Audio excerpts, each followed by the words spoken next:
राजेन्द्र लिङ्गदेन प्रति मेरो सम्मान रहन्छ, उहाँ व्यक्तिप्रति मेरो सम्मान नरहने भन्ने कुरा होइन। तर नेपालको रियल पोलिटिक्स के छ भन्दा त्यही सूर्य, त्यही रुख, त्यही हँसिया हतोडा। केशव स्थापितलाई काठमाडौँमा कुनै पनि व्यक्तिले जित्न सक्दैन, नट इभन दिपेन्द्र क्यान्डल। कुरा बुझ्नु भने कसैले जित्न सक्छ?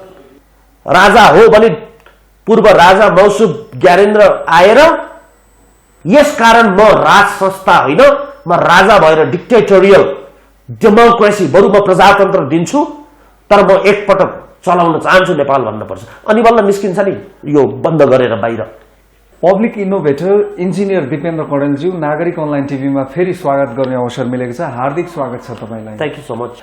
अब यो स्थानीय निर्वाचनले एउटा ऐना देखाउँछ नि त होइन, कुन दल कुन हैसियतमा छन् भने देखाउँछन्। अहिले खास गरिकन एउटा प्रसङ्ग यसैबाट जोडौँ, राजेन्द्र लिङ्गदेनको जुन किसिमको हाई देख्नमा पाइराखेको छ, के उहाँको त्यो हाई वास्तवमै हाईकै अवस्थामा छ कि के छ कौडेलज्यू तपाईँको एनालाइसिसमा? अब पोलिटिकल कुरा गर्नु म हजुरले, मैले पहिला एउटा रिसर्च गरेको थिएँ नेपालको पोलिटिकल पार्टिजहरू जति छ नेपालमा मेरिट बेस्ड भन्दा स्पोल बेस्ड सिस्टममा बढी छ। अर्थात् जसले के अरे झोला पार्टीको झोला बोकेको समानुपातिकमा परेको। त्यसकारण नेपालमा क्याडरहरू एकदमै बढी छ, पार्टीका मेम्बरहरू। कुरा बुझ्दै हुनुहुन्थ्यो। त्यसकारण नेपालमा भएको पार्टीको मेम्बरहरूमा पहिला त म आफै माओइस्ट हो, माओइस्टको पनि त्यो लेभलमा आएको थियो। अनि पछि एमाले र कङ्ग्रेस त नेपालको पुराना शक्तिहरू हुन्। र मलाई के लाग्छ भने जबसम्म यी तीन दलमध्ये कुनै दलले राप्रपाको एजेन्डालाई समात्दैन तबसम्म राप्रपा नेपालको राजनीतिमा आउन सक्दैन भन्ने मेरो विश्लेषण हो। कुरा बुझ्नु भने यसलाई म कहाँनिर लगेर जोड दिन्छु भन्दा जबसम्म राज संस्था विकल्पको रूपमा आउँदैन, अर्थात् दुईले गरेन एकले गर्यो, अर्थात् माओवादी एमाले र कङ्ग्रेसले गरेनन्, त्यो भएर राप्रपालाई दिनुस् भन्न पाइएन। राप्रपाले यो गर्छौं भन्नु पर्यो हैन। उहाँहरूको त प्रश्न छ नि, हिन्दू राष्ट्र राजा हैन, संहिताकारी। हिन्दू राष्ट्रले पनि केही दिने होइन, राजाले पनि केही दिने होइन। जबसम्म इकोनोमिक एजेन्डा टच गर्दैन नि पार्टीले, तबसम्म त्यो पार्टी कार्यकर्ताको भर्ती र जुन अरू पार्टीमा समावेश हुन सकेन आफ्नो इगोको कारण, तिमी भन्दा म धेरै राजनीति गरेको, म चाहिँ सदस्य भएर किन बस्ने, तिमी केन्द्रीय सदस्य बनिसक्यौ, त्यो असन्तुष्टिबाट बाँकी रहेका छानिएका व्यक्तिहरू जो छन् उनीहरू राप्रपातिर गएको सरस्वती मैले चाहिँ त्यो देख्छु। जबसम्म राप्रपाले इकोनोमिक एजेन्डा फाल्न सक्दैन तबसम्म राप्रपा होइन कुनै पनि शक्ति विकल्पको शक्ति बन्न यो देशमा सक्दैन। अर्को कुरा, राजा महेन्द्रले गर्यो भन्दैमा शाहलाई देश सुम्पिन सकिँदैन, वीरेन्द्रले गर्नुभयो भन्दैमा शाहलाई देश सुम्पिन सकिँदैन। आजको 21st सेन्चुरीमा वर्ल्ड वार सेकेन्ड पछि आज हातमा युनाइटेड स्टेट्सको पोलिटिक्स हेर्न सक्छ नेपालले, युरोपको पोलिटिक्स हेर्न सक्छ नेपाल। भर्खर फ्रेन्चको प्रेसिडेन्सियल हिजो मात्रै डिक्लेयर भयो कि फेरि जित्नुभयो म्याक्रो, त्यो हेर्न सक्छ मान्छेले। इकोनोमिक अनि इकोनोमी भनेको अर्थतन्त्र, योभन्दा पहिला त नेपालीहरू बाहिर जाँदैनथे, दुबई कतारको डेभलपमेन्ट देख्दैनथे, नेपालीहरू अमेरिका उता क्यानाडातिर जाँदैनथ्यो, विकसित देश भन्ने कस्तो थियो भन्ने थाहा हुँदैन थियो।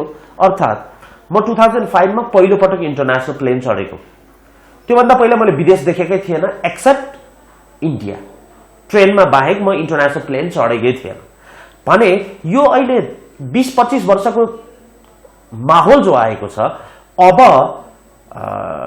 हामी योभन्दा फरक, उनीहरूले भ्रष्टाचार गरे हामी गर्दैनौँ। भ्रष्टाचार नगर्न मात्रै तिमीलाई सत्तामा पुर्याउनु पर्ने, भ्रष्टाचार नगरेर टाइम वेस्ट चाहिँ किन गर्ने यो देशको? अनि ठुलो समस्या त भ्रष्टाचार होइन, भ्रष्टाचार समस्या हो, तर भ्रष्टाचार गर्न दिन्न भनेर चोर्न पो उसले दिन्न, डेभलप त नगर्ने रहेछ नि त। नचोर्दैमा डेभलप हुन्छ र? नचोर्दैमा डेभलप हुन्छ र? इमान्दार छोरा हो भन्दैमा ऊ इन्जिनियर बन्छ र, ऊ डाक्टर बन्छ र? पढ्न पर्दैन र? सबैभन्दा इमान्दार छोरा मेरो कान्छो, उसले पढ्न पर्दैन, इमान्दारिताले मात्रै पुग्छ। त्यसकारण यो एजेन्डामा नेपाली कन्भिन्स हुँदैन है। तर एक किसिमको लहर राजेन्द्र लिङ्गदेन चाहियो भन्ने देखिराखेको लहर छ। यसलाई के लहर भन्नु? लहर हो, मलाई पनि राजा चाहियो भन्ने नै पात्र हो, म पनि बारम्बारको हजुरले हेर्नुहुन्छ। तर राजेन्द्र लिङ्गदेन जी को नयाँ पोलिटिकल मुभमेन्ट जो नेपालमा लिनुभएको छ, उहाँले अहिले जेल लिनुभएको छ, भोलि उहाँ यसमा अनसक्सेस भएर अर्को एजेन्डा उहाँले बोक्न सक्नुहोला। त्यसकारण राजेन्द्र लिङ्गदेन प्रति मेरो सम्मान रहन्छ, उहाँ व्यक्तिप्रति मेरो सम्मान नरहने भन्ने कुरा होइन। तर नेपालको रियल पोलिटिक्स के छ भन्दा त्यही सूर्य, त्यही रुख, त्यही हँसिया हतोडा नेपालको पोलिटिक्स। राजाको लागि राख्न जो राज संस्था हटिसकेपछि जो एक्टिभिटिज भए, जस्तो कमल थापाको नेतृत्वमा, कमल थापा भन्दा राजेन्द्र लिङ्गदेन बेटर मात्रै भनेका हुन् है कार्यकर्ताले। तर त्यो पार्टीले इकोनोमिक डेभलपमेन्टलाई संस्थागत गर्न सक्छ भनेका चाहिँ छैन। यति कुरा चाहिँ बोल्नु पर्यो नि त, यति कुरा एनालाइसिस हो। अर्को कुरा, यो चर्चाको कुराले, सामाजिक सञ्जालको चर्चाको कुराले केही हुनेवाला छैन। हेरौँ यो चुनावमा। त्यसकारण जबसम्म कुनै एउटा दलले राज संस्था त बोक्दैन, कार्यकारी राजा हो भने राजा अगाडि आउनुपर्छ सर। राज संस्था बनाएर देश डेभलप चाहिँ हुँदैन। अरूले खाए भने राजाले पनि खाए भयो, अथवा अरू त्यो कुर्सीमा बसेका छन् भने राजा किन नबस्ने भन्ने कुरा मात्रैलाई हो भने यो पोलिटिक्स मात्रै हो, इकोनोमिक डेभलपमेन्टको पोलिटिक्स होइन। अहिले धेरै मान्छेहरू पोलिटिकल साइन्स भन्दा इकोनोमिक्स बढी पढ्छन् नि त। भनेपछि राप्रपाको हैसियत भनेको माओवादी, काङ्ग्रेस या एमालेको पतन भएन भने जस्ताको तस्तै सारभूत रूपमा खासै फरक पर्ने कुनै हालतमा त्यो हुनेवाला छैन। जबसम्म मलाई पनि त जुरुक्क उठ्ने बनाउनु पर्यो नि त त्यो पार्टीले, होइन र? बनाएको छैन तपाईँलाई? सुन्नुहोस् न, एजेन्डा हुनु पर्यो नि त। आऊ बस भन्ने कुरा त भयो होला, कति पार्टीले भने होला, तर जुरुक्क हुने भन्नु पर्यो नि। जुरुक्क भने के हो? डिस्क्रिमिनेसन नभएको परिवारको पात्र दिपेन्द्र कण्डेल माओवादी थियो नि, खान पुगेको पात्र दिपेन्द्र कण्डेल माओवादी थियो नि, इन्जिनियर बन्न हैसियत राख्ने परिवारको छोरा माओवादी थियो नि, जुरुक्क उठाएको थियो मलाई माओवादीको मुद्दाले। म जातीय आधारमा विभेदमा परेको व्यक्ति भएर हतियार उठाएको होइन, खान नपुगेर हतियार उठाएको होइन मैले। कुरा बुझ्दै हुनुहुन्छ नि? त्यो पार्टीमा डाक्टर बाबुराम भट्टराई जस्तो इन्जिनियर मान्छेले कन्ट्रिब्युट गरिरहेछ भने हामी इन्जिनियरिङ पढ्न खोजेका मान्छे, देशको हालत यस्तो छ, चेन्जेस होला नि त उहाँहरूले भनेपछि भनेर पो म डिभोटेड भएर म लागेँ। त्यो भनेको जुरुक्क उठाएको। त्यो जुरुक्क उठाउन अहिलेसम्म कुनै पनि पार्टीले दिपेन्द्र कण्डेललाई सकेको छैन। र यसको अर्थ यो होइन कि दिपेन्द्र कण्डेल यत्तिकै बस्ने, पार्टीले उठाउन सकेन भने चुप लागेर बस्ने हैसियतको मान्छे पनि होइन। 2017 मा लोकल इलेक्सनको लागि एउटा मैले अहिले जाने बेला दिउला हजुरलाई घोषणा पत्रको रूपमा म काठमाडौँ महानगरको मेयर भइदिएको भए भन्ने एउटा किताब मैले निकालेको थिएँ। त्यहाँ लेखेका कुरा आज 2022 मा सम्म कुनै पनि पार्टीले निकाल्न सकेका छैन। पढ्नु होला गएर। आज त 2022 हो र अब यो पुराना पार्टीलाई अन्तिम मौका हो यो इलेक्सन। चाहे राप्रपामा जानुस्, चाहे एमाले जानुस्, चाहे कांग्रेस जानुस्, चाहे माओवादी जानुस्, यो लोकल इलेक्सन पनि दिपेन्द्र कण्डेलको नजरमा काठमाडौँ उपत्यका स्पेशली मैले 2017 मा मैले अनाउन्स पनि गरेको छु, 3 वटा जिल्ला पुराना दललाई अन्तिम मौकाको चुनाव हो यो। काठमाडौँ, ललितपुर, भक्तपुरको लागि यो दिपेन्द्र कण्डेलको च्यालेन्ज हो पहिलेदेखिको। अझै 5 वर्ष हेर्छ दिपेन्द्र कण्डेलले। यदि भएन भने 2000 कति 83 मा कति 84 मा 2084 मा दिपेन्द्र कण्डेलले काठमाडौँ, भक्तपुर, ललितपुरलाई लिएर आफ्ना उम्मेदवारहरू लोकल इलेक्सनमा खडा गर्छ।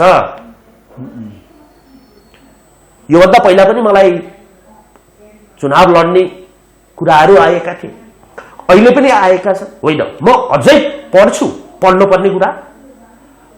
मेरो टिम छ काठमाडौँमा, लेट्स वेट अनदर 5 इयर्स भनेको छ।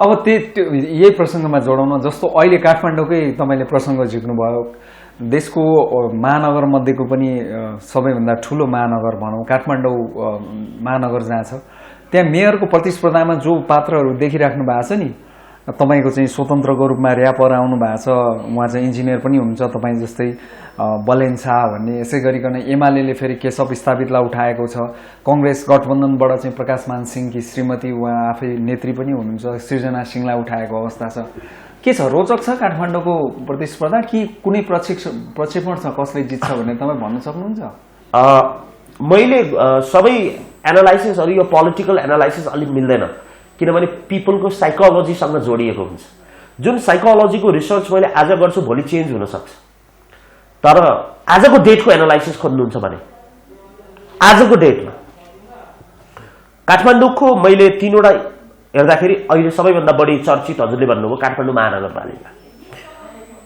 यो दुईटै मेयर र उपमेयर सूर्यले जित्छ भन्ने मेरो एनालाइसिस र जित्नु पर्छ भन्ने पनि हो सूर्यले जित्छ गठबन्धनलाई पनि जित्छ किन पहिलो कुरा मैले त्यहाँ एउटा पात्र हेरेको छु जो केशव स्थापित हुनुहुन्छ उहाँलाई काउन्टर दिने पात्र अर्को पार्टीमा नहुँदा किन छैनन् छ त भन्दैछु म हजुरलाई र केशव स्थापितको अरू कुनै पनि कुरा जे भए पनि काठमाडौँ महानगरपालिकाको मेयर भएको हैसियतमा विवाद रहित पात्र मेयरको हैसियतमा ओके एउटा कलेजमा त हजुर राम्रो हुनुहुन्थ्यो विद्यार्थी अर्को कलेजमा गएर बिग्रिनु भयो होला मेयर पछि उहाँका अभिव्यक्तिहरू बिग्रे होलान् मेयर पछिका उहाँका क्रियाकलाप बिग्रे होलान् तर एज अ मेयर केशव स्थापितलाई काठमाडौँमा कुनै पनि व्यक्तिले जित्न सक्दैन नट इभन दिपेन्द्र क्यान्डल कुरा बुझ्नु भने कसैले जित्न सक्दैन केशव स्थापित भनेपछि गठबन्धन पतासाप गठबन्धन त अब के र्यापरजीले त झन् भन्दै हुनुहुन्छ त म त 90,835 मत ल्याएर जित्छु भनेर स्वतन्त्र उहाँ पनि इन्जिनियर अल द बेस्ट तर म अलिकति पोलिटिकल वेबाट एनालाइज गरे हो मैले चाहिँ आजको सम्मको डेटमा अब काठमाडौँको जनता फेरि अलिकति अरू जनताभन्दा अलिकति फरक छ भनेको उहाँका छोराछोरीहरू सबै बाहिर धेरै 90% बाहिर छ अनि एकदमै छिटो इन्फ्लुएन्स हुन सक्छ जस्तो पहिला एकजना बहिनी उठ्नु भएको थियो नि रन्जु दर्शना बहिनी उहाँले कति राम्रो भोट ल्याउनु भयो सानो उमेरको छोटो समयमा भनेपछि काठमाडौँको जनता अरूको जनता जस्तो होइन यो केस अरू ठाउँमा हो भने त स्वतन्त्रले कुनै पनि स्थान राख्न सक्दैन तर काठमाडौँ जस्तो ठाउँमा केही न केही मत चाहिँ आउँछ है जमानत चाहिँ जोगिन्छ उहाँको त्यो त जोगिन्छ नि विजयको सम्भावना केशव स्थापित मात्रै विजयको सम्भावना मैले काठमाडौँ उपत्यकामा दिपेन्द्र कण्डेलको इच्छा पूरा होला या नपुरा एक लौटी सूर्यमा छाप हान्नुहोस् परेको मैले बेहोर्छु तपाईले के बेहोर्नुहुन्छ र उहाँले जित्नुहुन्छ जितिसक्यो परेको मैले बेहोर्छु एक लौटी सूर्यमा छाप हानौं काठमाडौँ उपत्यकामा अरू ठाउँमा के छ हेर्दै जाउँला काठमाडौँ उपत्यकामा एक लौटी सूर्यमा छाप हानौं बेहोर्नु पर्यो भने दिपेन्द्र कण्डेलले पनि बेहोर्छ के पर्छ कणेलजी अब यो जुन स्थानीय चुनाव छ नि यो धेरै महत्त्वपूर्ण छ किनभनेदेखि यो रुटसित जोडिएको छ नि त होइन स्थानीय भन्ने बित्तिकै लोकल एरियामा अब गठबन्धन छ सत्तारूढ गठबन्धन एकातिर अर्कोतिर चाहिँ नेकपा एमाले र केही कमल थापाजीहरू परिवार दल यस्ता साना दलहरू उहाँसँग मिसिनु भएको अवस्था छ अब गठबन्धन मूलभूत रूपमा होइन सबै ठाउँमा त गठबन्धन भएको छैन तर सत्तारूढ गठबन्धनको स्थिति के देखिराख्नु भएको छ धेरै नाजुक कि धेरै म कम्युनिस्ट ब्याकग्राउन्डको मान्छे कम्युनिस्ट ब्याकग्राउन्ड माओवादी एमाले मिल्न पर्छ भन्ने पात्र अब कहाँ मिल्नुहुन्छ धेरै पछि परिसक्यो सुन्नुहोस् पर्छ भन्ने पात्र हो पात्र त हुन सक्ला नि त आफ्नो आइडियोलोजी होला नि त म नेकपा एउटै हुनुपर्छ भन्ने पात्र हो तर त्यहाँभित्रका गलतलाई राख्न हुँदैन पार्टीमा भन्ने पनि पात्र हो र यो गठबन्धनले एउटा कुरा फाइदा गरेको छ नेपालको कम्युनिस्ट आन्दोलनलाई एउटा कुरा फाइदा गरेको छ नेपालका कम्युनिस्ट कार्यकर्तालाई के हो फाइदा सुन्नुहोस् कसले बोले या बोलेन दिपेन्द्र कण्डेलले बोल्यो प्रत्येक स्थानीय तहमा मेयर अथवा उपमेयर मध्ये एकजना कम्युनिस्टको मान्छे हुन्छ यो देशमा अब कुरा बुझ्नुभयो कि बुझ्नु भएन प्रत्येक स्थानीय तहको मेयर अथवा उपमेयर मध्ये एकजना कम्युनिस्टको कार्यकारी मान्छे प्रत्येक नगरपालिका प्रत्येक गाउँपालिकामा किन? गठबन्धनबाट पनि कम्युनिस्टै आउने भयो, यताबाट पनि कम्युनिस्टै आउने भयो। यति छिटो बुझिदिनु भयो हजुरले, सायद यो एनालाइसिस गर्न अझै 15-20 दिन लाग्ला मान्छेलाई। भनेपछि अन्तत कांग्रेस हार्यो। ध्वस्त भयो कांग्रेस, ध्वस्त। यति बुझ्न सक्ने नेता कांग्रेसमा भइदिएको भए यो देश चाहिँ कहाँ पुग्थ्यो? नेताहरू त अब मेयर कांग्रेसको, उपमेयर गठबन्धनको, माओवादीको। ल कांग्रेसले त जित्छ, अल द बेस्ट। कि गठबन्धनलाई जितौ कि एमाले छ नि त काउन्टरमा फेरि? फाइट कसको? दुईटा कम्युनिस्टको। जित्छ कसले? एउटा कम्युनिस्टले। प्रत्येक नगरपालिकामा एउटा कार्यकारी पद नेपालको कम्युनिस्ट पार्टीले लिएको हुन्छ। त्यो दिपेन्द्र कण्डेलको लागि सुखद हो। भनेपछि एमाले चाहिँ मजबुतै हुन्छ भन्ने तपाईको आकलन त छँदैछ। एमाले भन्ने कुरा दुईटा कुरा राख्छु म। केपी शर्मा ओली हुने बेलासम्म दिपेन्द्र कण्डेल केपी शर्मा ओलीको लागि हो। केपी शर्मा ओली पछिको पात्रको दिपेन्द्र कण्डेलले एमालेमा देखेको छैन। कुरा बुझ्दै हुनुहुन्छ? म जहाँसम्म छु म त्यहाँसम्म छु। नेकपामा मैले देखेको छु, टोटल नेकपामा मान्छेहरू छन् त्यहाँ। ओली पछि पनि मिल्न सक्छ पार्टी। प्रचण्डजीकै नेतृत्वमा पनि पार्टी मिल्न सक्छ। तर म जस्तो कम्युनिस्ट आन्दोलनबाट आएको ब्याकग्राउन्ड भएको व्यक्तिलाई यो गठबन्धनले सही काम गरेको छ। यो देशमा आज कंग्रेसका उम्मेद्वारले कम्युनिस्टलाई भोट हाल्दैछन्। त्यो त गठबन्धनको चरित्र नै त्यही हो नि। त्यो सुखद कुरा। आफू बन्ने न्यूमा भोलिका कार्यकर्ताहरूको भविष्यलाई दाउमा पारेको छ कांग्रेसले। आज वालिङ नगरपालिका मेयर पनि उपमेयर पनि कांग्रेसको, वडा लगभगै कांग्रेसको। अब गठबन्धनले त्यहाँ एउटा कम्युनिस्ट छिराउने भयो नि त? कि एमाले जित्ने भयो? कि गठबन्धनको एकजना त जाने भयो त? यति बुझ्न सकेको भए नेपाली कांग्रेसले यो विश्लेषण गर्थ्यो होला नि त? यो त गरेन। होइन, सत्ताको लागि, सत्ताको एउटा भनौँ न त्यो जोगाउनको लागि पनि त होइन। जोगाउन लागि गर्दाखेरि सही विश्लेषणबाट जोगाउन खोजे त होइन। कुरा बुझ्नु भने आज कुनै पनि एउटा क्षेत्र जो कांग्रेसले पत्ता साफ पारेको छ, त्यो क्षेत्रमा उपमेयर होस् सही, एउटा कम्युनिस्टको मान्छे गयो भने त्यसले कतिजना कांग्रेस र कतिजना न्यू जेनेरेसनलाई चेन्ज गर्न सक्छ। अर्थात् भरतपुरको उदाहरण दिन्छु म। माओवादी धेरै कमजोर थियो, तर अहिले कांग्रेस एक्लै, रेणु दाहाल एक्लै, एमाले एक्लै लडे पनि मलाई लाग्छ रेणु दाहाल एक्लै पनि जित्न सक्ने सम्भावना रहेको क्षेत्र हो। काम त उहाँले गर्नु भएको छ नि। म भन्दैछु तपाईँलाई एक्जाम्पल दिन्छु। समय छ किनभने दर्शकहरूले पनि यो राम्रोसँग हेर्नु जरुरी छ। रेणु दाहालको 5000 भोट हुन्थ्यो होला पहिलो इलेक्सनमा, तर कांग्रेसले गर्दा कति 29,000 कति आयो होइन? मैले आम नट स्योर द डेटा। तर उहाँले 5 वर्ष जुन काम गर्नुहुन्छ नि, कांग्रेसको मान्छेको पनि काम गर्नुहुन्छ, एमालेको मान्छेको पनि काम गर्नुहुन्छ, 5 वर्षमा नयाँ 18 वर्ष भएका मान्छेको पनि काम गर्नुहुन्छ, पनि उहाँको भोट बढ्दै जान्छ। भन्न खोजेको नभएको माओवादीलाई स्ट्रङ बनाइदियो नि त कांग्रेसले। कहाँ? भरतपुरमा।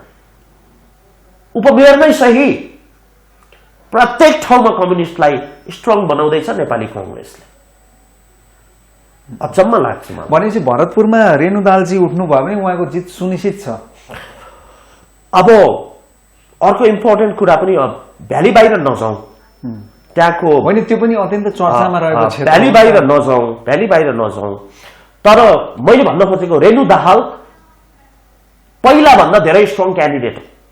पहिला भन्दा हार्न नगर्न भन्न खोजेको मेरो सेन्स के हो भने, कुनै पनि मान्छेलाई कार्यकारी पदमा हजुरले नियुक्ति गरिदियो भने त्यो मान्छे 5 वर्ष हुन्छ नि त। काठमाडौँमा गठबन्धन टुट्ला चुनावपछि, त्यो गठबन्धनले इलेक्ट गरेका मेयरहरू त टुट्दैनन् नि, बुझ्नुहुन्छ? गठबन्धन सिद्धिएला 3 महिनामा, तर त्यो गठबन्धनको कारण इलेक्टेड भएका कम्युनिस्ट पार्टीका कार्यकारीहरू 5 वर्षका हुन् नि त। यो सुखद पक्ष नेपालको कम्युनिस्ट आन्दोलन र नेपालको कम्युनिस्ट ब्याकग्राउन्डमा लागेका ती नेपालीहरूको लागि सुखद हो। धेरै नै सुखद, कम्युनिस्टहरूको लागि एकदमै हराभरा समय हो। धेरै नै सुखद, धेरै नै सुखद। आज कांग्रेसले कम्युनिस्टको लागि भोट हालिरहेछ। अन्त कम्युनिस्टले पनि त कांग्रेसको लागि कति कम्युनिस्टले हाल्छ? मेजोरिटी त एमाले हो, थोरै कम्युनिस्टले पो कांग्रेसलाई हाल्छ त। जुन ठाउँमा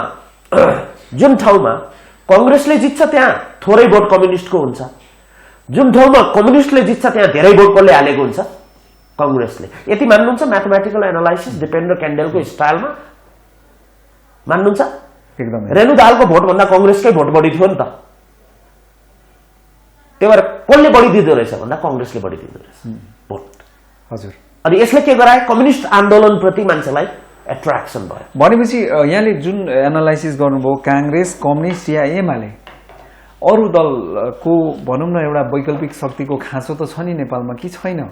यिनै दलबाट हामीले समृद्धि पाउँछौँ। तपाईँले भन्नुभयो इकोनोमिक एजेन्डाको कुरा अघि, सम्भव छ यी दलबाट? वैकल्पिक दल नेपालमा सम्भव छैन। वैकल्पिक दल किन सम्भव छैन? सम्भव छैन नेपालमा।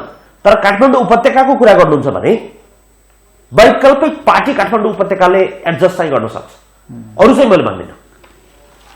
एडजस्ट भनेको त सामान्य कुरा हो, उहाँ त पावरमै आउनु पर्यो नि। होइन, काठमाडौँ उपत्यकाको मैले कुरा गर्दैछु।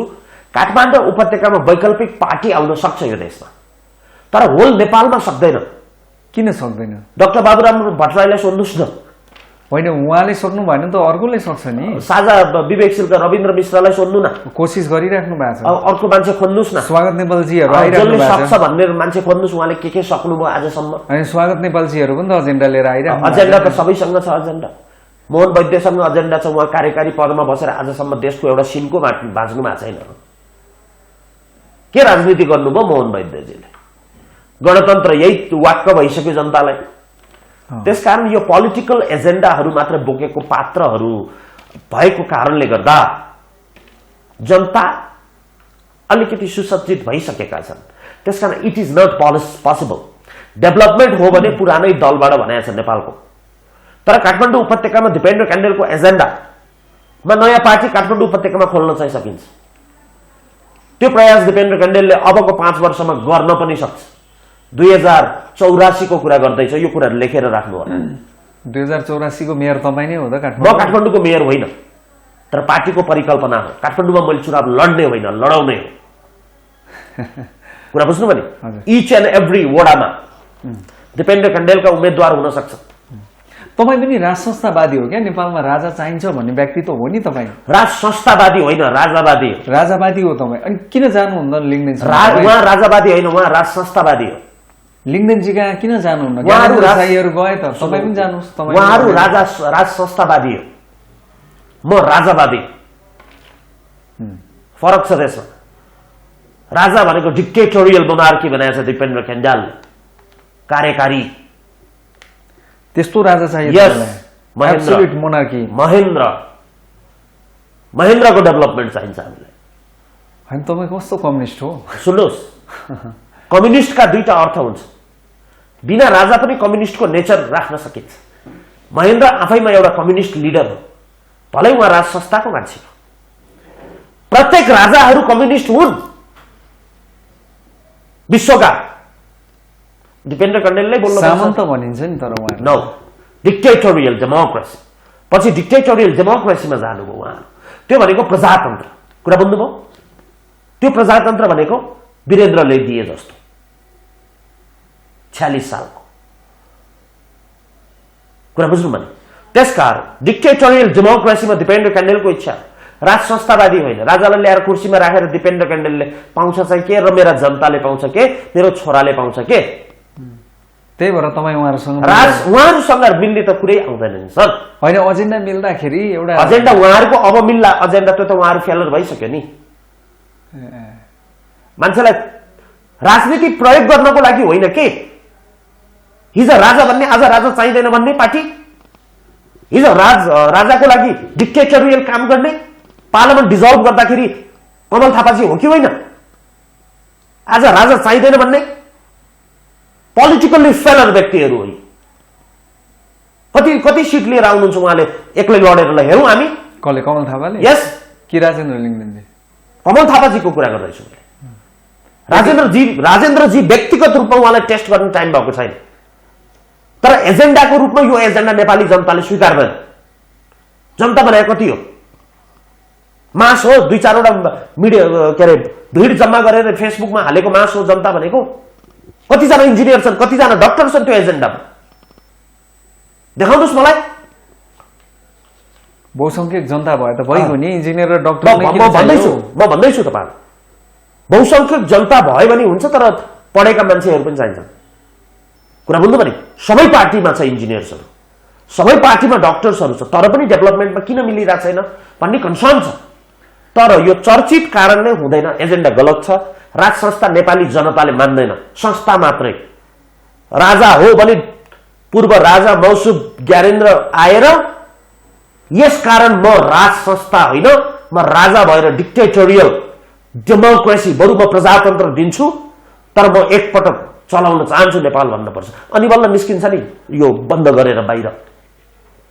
वडा अध्यक्ष पाउँछौ भनेर जाने हो, तिमीलाई मेयरको टिकट दिन्छु वालिङको भनेर दिपेन्द्र कण्डेल जान्छ, सांसद लडाइदिन्छु गगन थापासँग भन्ने पनि सुनेको छु मैले। जान्छ दिपेन्द्र कण्डेल? जित्नु पर्दैन, चर्चितको लागि मात्रै जाने हो। पोलिटिक्स गगन थापासँग त हारिहाल्नुहुन्छ नि। पोलिटिक्स जित्नलाई हार्नलाई होइन, पोलिटिक्स टेस्ट गर्न पाइँदैन। एकपटक चुनाव हार्नुस्, आउट, गेम फिनिस। हुन्छ सर, हामीलाई समय दिनुभयो, यहाँलाई धेरै धेरै धन्यवाद। Thank you so much.